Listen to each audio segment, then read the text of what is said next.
Hello and welcome everybody. In this video, we're going to be talking about the basics of energy as part of a larger topic of thermodynamics. So what you need to know is that there are two types of energy in the world. There's potential energy, which is stored energy, and kinetic energy, which is motion. So we have this nice lunch here from In-N-Out, and all of that energy is packed into the different bonds of the potatoes and the meat and so on. And that's going to give us the power or the strength or energy to run or move or go about our day. Now, there's only two types of energy units here. We've got calories in the US and joules or kilojoules, which are used in scientific. All right, so 1 calorie is equal to 4.184 joules. Jot that down if you don't have a conversion table. Now, potential energy comes in many different forms. Batteries have electrical potential energy. Okay, water, if it's at a high height, has potential just from the Earth's gravity. Okay, there are chemical bonds in gasoline that makes it a very useful and energetic substance. And those of you who've taken biology know that ATP is a good molecule that stores and transfers energy. Light itself can store energy. Okay, so these are some laser lights used to guide some telescopes. Now, kinetic energy is the energy of motion. Lots of different things move. It could be a meteor, which we call sometimes a shooting star. It could be a very fast-moving golf ball. You can barely make it out in this image here. Or, of course, a moving race car. And when we're talking about chemistry, we're, of course, talking about individual atoms or molecules that are always moving. Even though a cup of water looks like it's motionless, there are water molecules moving in there. So there's some sort of internal energy in there, okay?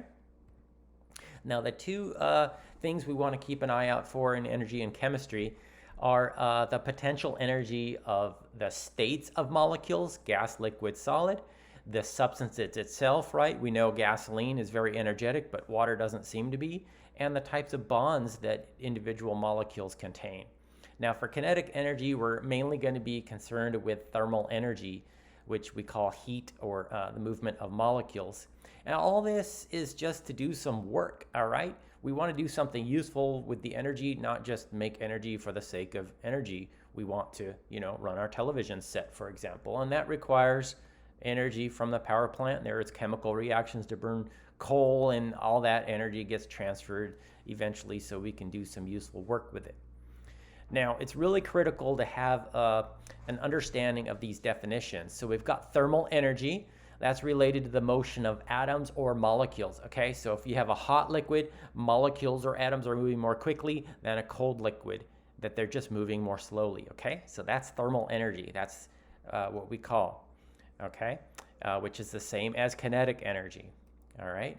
Now, temperature is a slightly different meaning. Temperature is the quantitative measurement of hot and cold, okay? If you rub your hands together, they feel warmer, right? Because the molecules themselves in your skin are moving faster. The third thing that's very important to understand is heat. Heat is not just energy, it's the transfer of thermal energy between two objects, okay? So here on the left, we have a hot object and a cold object. Maybe these are two chunks of iron or something, and when they're placed into contact, the iron molecules are moving and bump into the other molecules in the other iron block and transfer their thermal energy, or they transfer their kinetic energy to molecules on the right. So eventually, at thermal equilibrium, all the atoms of iron are going to be moving at the same speed.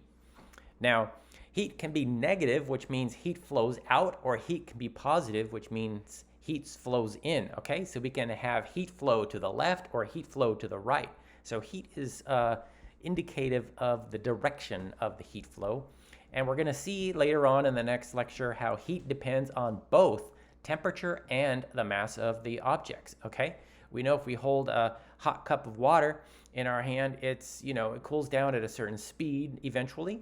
But if we have a hot tub of the same temperature water, it's going to cool down much more slowly. It seems to retain its heat, or it has more energy in it, okay? So the heat is going to depend on temperature and the mass of the objects, okay? So I hope you understand the basic definitions here before jumping into thermal chemistry. Thanks for watching. Please like and consider subscribing to my channel.